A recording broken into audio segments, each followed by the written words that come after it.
we feature Dr. Paul Kalnithi. He wrote a very famous and a New York Times bestseller book, When Breath Becomes Air. Let's see a short video clip about the life of Dr. Paul Kalnithi and his experience with cancer. And I hope you will all listen very carefully to how he started his education in the university and what was his narrative like and what would have influenced him to write such a book. Over to you, Prasad. Let's listen to, let's see this video about Dr. Paul Kalnithi.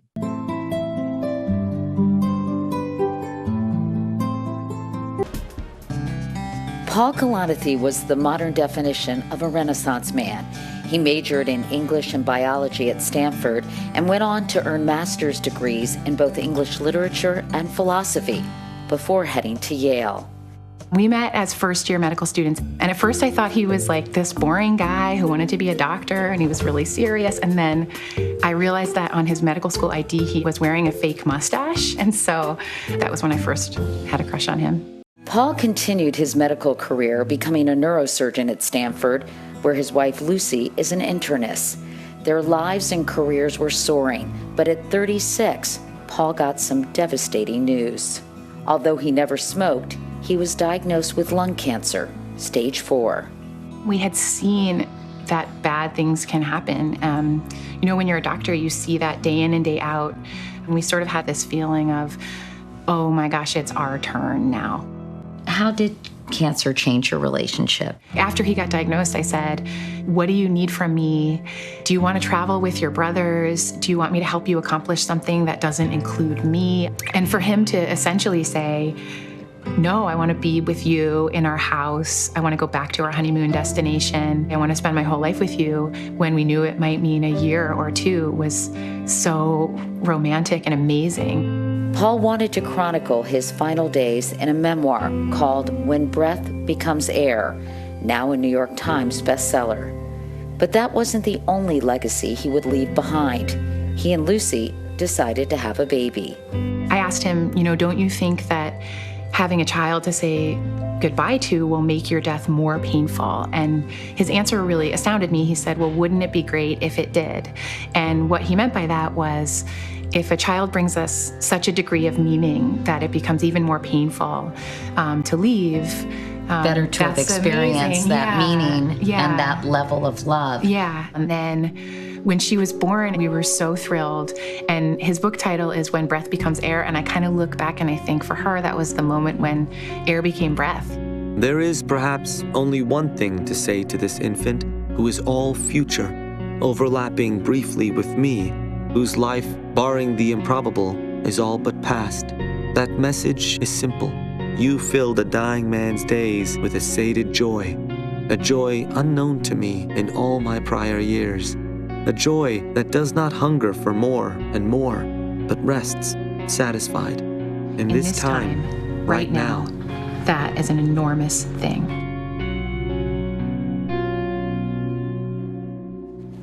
That was about Paul Kalnithi and his book, When Breath Becomes Air.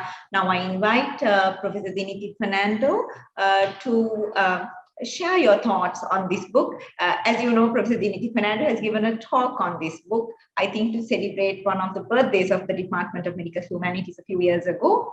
Madam, may I will not ask too many questions from you about this because you are a bit of a connoisseur on When Breath Becomes Air. What is your opinion of this book, and what is your message to our medical students about this book? Thanks, Santhu. Yes, I have spoken about this book to several audiences, and once for Medical Humanities Anniversary, as you said, and to Ceylon College of Physicians, and also to World Medical Association. And in doing so, I read this book so many times. And every time I read it, I find something new, new insights.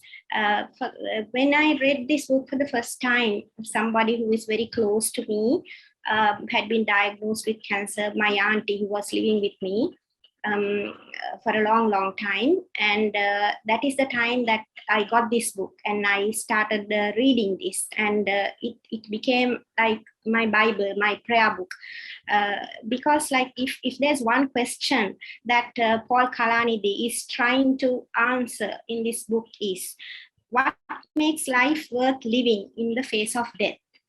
Which means that even if you have a few, it could be a few months, it could be like a few years or a few months, but still there is meaning to life, and you live that life in spite of knowing that there is death waiting for you, so how he narrates his life experiences from becoming a child to a young man to a very accomplished young person, and then to a doctor and an almost neurosurgeon. He was in his last year of residency when this was diagnosed, and then suddenly he becomes the patient and his role reverses, and then he's not ready to accept that. It's so tough because it's your science that has no answers for you, and that feels like failure, that feels like, you know, guilt, and that feels like failure. And not only Paul, the doctors who treat him, his wife is also a doctor, and they also don't have answers to the questions that how many years do I have, how many, like Paul does not. So therefore, like Paul does not want to become a statistic. He feels that, okay, so I don't know how much I have to live, but I will live my life to the fullest. And he wants to go back after chemotherapy. He goes back to his neurosurgery and he starts operating as long as he can. And as you saw in the movie clip, the video trailer, they decide to have a baby. And so, I mean, the message there, like, there's no single message there. It shows you, like, in every day, even when you're sick, even when you're facing death, that there is value to life. And to be a thinking, feeling human is a great gift, in spite of, like, we all know that it's going to end one day. So my recommendation to the medical, most of you are in A-level 2018 batch, and this book may, at least for some of you, it may be to remember this book, make a note of it, and read it when you are a little older, maybe like when you are in your after you finish your internship, or if you can, like not after you finish your internship, after you finish your final MBBS, then you have a gap of few months where a very good time to read this book and try to understand Paul's story. And before I wind up, Santhu, I would like to read something that one of our demonstrators in physiology department, who passed away last week due to disseminated breast cancer, who has posted in Facebook. Like, it came as a like an unbearable shock to us to know that she has left us, a young mother, a doctor, a very dedicated doctor. She says, you will never truly understand marriages, divorces, childbirth, death of a loved one, parenting, until it actually happens to you. Theories and assumptions of situations in life are not realities. You think you are smarter than most until life humbles you when it's your turn. I think this is something that we actually need to consciously keep in mind. particularly as people who see the grief of other people.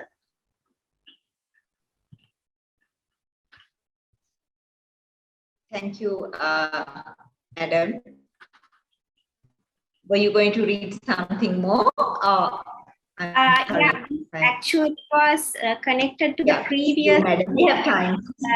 When Nilufa was narrating her experience with her son, I found a very profound quote in this book, which is told by Sarah, the mother of Kate, the daughter who is dying of leukemia. And Nilufa was saying like why she wanted to stay with her son all the time in the hospital.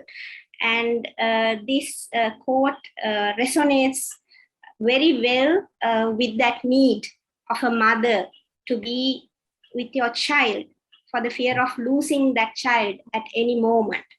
So Sarah in this book says, an oncology ward is a battlefield and there are definite hierarchies of command.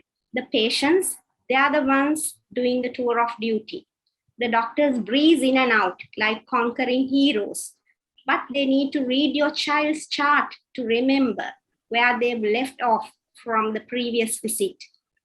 It is the nurses who are the seasoned sergeants, the ones who are there when your baby is shaking with such a high fever, she needs to be bathed in ice, the ones who can teach you how to flush a central venous catheter, or suggest which patient floor might have still popsicles left to be stolen, or tell you which dry cleaners know how to remove the stains of blood and chemotherapies from clothing. The nurses know the name of your daughter's stuffed walrus and show her how to make tissue paper flowers to twine around her IV stand. The doctors may be mapping out the war games, but it is the nurses who make the conflict bearable. So this is how a mother sees the people who are fighting for her child's life. So these are the profound connections that mothers will make when they see their child suffering. So therefore, I think this book, it sees the family, not only the patient, but it's a book that sees the family as well, particularly the mother.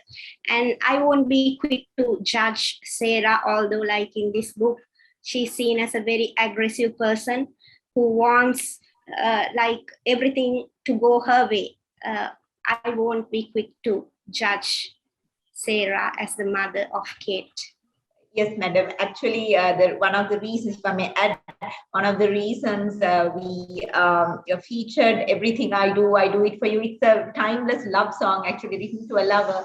But when you listen to the words of that song, it says, I'll die for you, I'll fight for you, I'll walk a wire for you, I'll sacrifice for you. I think some of these emotions that you very, very powerfully feel for general romance or love, they come back 1,000 folds, I think, for a mother or a parent or a loved one. When you hear the word cancer, I think one of the most powerful instincts is that I'll even die for you. I will protect my son or my family member or my loved one. So that song was also featured, keeping in mind the sort of the powerful emotions that the family probably goes through when you hear a diagnosis of cancer. So thank you, Professor Dinithi, for your profound and kind and tender observations here at the Humanitas. We are really very blessed to have you here today.